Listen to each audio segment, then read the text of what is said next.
I'm Jim. I've been a personal trainer for about 3 years now. I used to coach rowing and stuff before that. That's what I've always done. I started rowing when I was about 7 and just did very well in the sport, competed at a very high level, and then actually injured myself, got through the recovery, all the rest, and it led us into the coaching side of things and eventually into personal trainer. Well, I've got, except for normal school qualifications, the sport ones, I've got my level 3 advanced personal training, level 2 gym instructor, I've got level 2 exercise to music, which will amuse some people, gym-based boxing, indoor cycling, circuit training, I've got level 2 in coaching for slide seat rowing, which is one of the main things I do, and I'm just about to finish my level 3 in Pilates. Well, the main things I find is people don't plan the training, the diet, they just don't plan what they're going to do. Quite often I find people come to us quite late on and go, I've got X amount of weeks to my wedding, I've not done this, I've not done that, and they tend to find that as a bit of a struggle. So the main thing I'd say is plan, as much as you're going to plan your wedding, plan how you want to look for it as well. Well, your nutrition I find hugely important. It's probably as important, if not more important, than the training itself. I tend to find that there's not one diet fits all. One of the best rules that I tend to find is actually it's like an 80-20 rule. So 80% of the time your diet's immaculate, it's all fresh veg, it's meat, but good quality meat as opposed to processed. Avoiding all like flour and processed sugars, all that sort of thing. And then 20% of the time, enjoy yourself, because there's no point in having this immaculate lifestyle and then not enjoying it. As you said, the principle's the same. You'll lose weight in the same sort of way, but it's where you lose it from that's very different. It's to do with like your hormone levels, things like that make huge differences to where you're going to lose the weight from. Because well, men and women, the most obvious difference is usually breasts, and that's one of the places that estrogen actually makes women store the body weight, whereas men tend not to, depending on the diet and things as well. So women tend not to notice it quite as much as men, just because when a bloke loses weight, they'll lose it straight off the chest, off the top half, and they'll fill out very easily. And whereas a woman, that will be more, they'll start losing off the thighs and places like that first, which I don't think I've met a woman that doesn't want to lose weight off her thighs, but they don't look there very often. They tend to look from the waist up and don't notice it quite as quick. Form of resistance, I think, is by far the best way to lose weight. I have such better results than if I got someone to stand on a treadmill or something. It's so good for keeping motivation, because it tends to be a lot sharper, and you can get the intensity a lot higher. As far as gaining muscle, like I said, the hormone levels, testosterone promotes growth and repair, whereas estrogen tends to break down. With women having a much higher level of estrogen, for a woman to get big and muscly is actually a huge effort.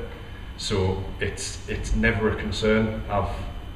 In fact, I don't think I've ever had a woman go, I'm getting far too muscular, and most if not all of my sessions are either resistance based with added resistance like weights, kettlebells, things like that, or even just body weight resistance.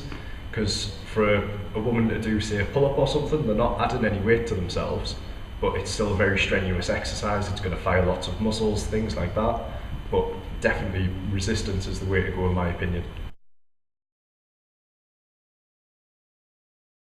They're usually horrific. The short term, they'll have a very quick, rapid, tada, I look amazing, but about like 3 days later, they'll either feel very ill and have to go back, or well, they'll generally just get ill, and it always ends up that they go back to square one, feeling a bit worse, and they've stressed the body a lot more. So the body tends to be a little more ragged than it was before they started it. And all these liquid diets and things, they tend to usually miss out one important factor, fibre, which tends to store everything, which means your core itself is going to be bloated. And if your core's bloated, that generally means your stomach looks bloated, and it isn't really the look most people are going for. Before, having that 80-20 rule so that you can plan to be good for most of the time, and then if something tickles your fancy, you can enjoy it, or if you've already had your 20%, you have that self-restraint. But to say like a perfect week, I find very difficult with my clients. Myself, I actually do like a diary, so they write down everything they eat, which tends to make it a lot easier to see that whether they're having a really good day or having a really bad day. If they've had loads of rubbish and stuff, then they can kind of look at it and go, actually I probably better not have that pastry, donut, chips, whatever. And if they've had a really good day, they can actually see, actually my diet's been immaculate, I can tweak it, I can have this. But I'd say preparation's one of the best things. If you can plan your meals for the week, fantastic. It is a lot of effort though. So the other way is doing it backwards. Look at your diary for a week, because most people tend to eat the same things every week. So if you can look at what you've eaten, and then the next week kind of go, I want to cut down on this, I want to swap this with this, kind of just the order you eat things sometimes makes a big difference as well.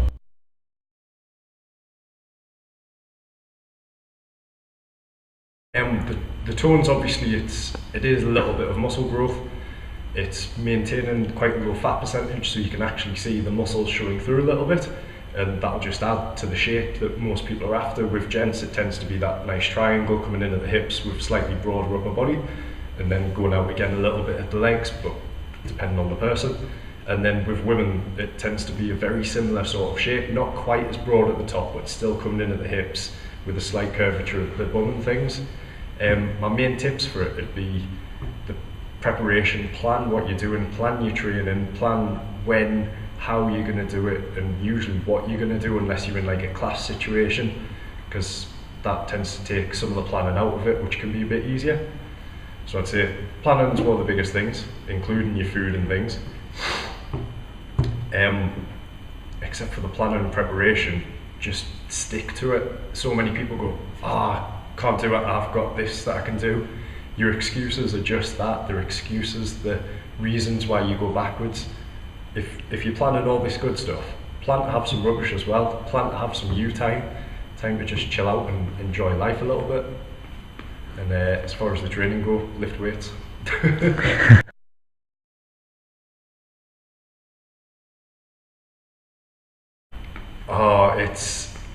It's usually about discipline. It's putting the alcohol down, putting down all the dairy products, all the sugars, all the flour-based products, going for all the natural things. If you've got that sort of very natural diet, your body tends not to store as much. But on the other side, to be a little holistic with it, it's making a bit of time for yourself to be relaxed as well, because exercising itself is a stress for the body. So if you're stressing it with all these bad foods as well, then it's too much stress. The body just won't want to let go of anything, so it'll hold on when you're fat it's got. Whereas if you take a bit of time for yourself, you have a bit, even sometimes you can overtrain, it'll stop you losing weight. But just having a bit of time for yourself, but making sure everything's planned, ready.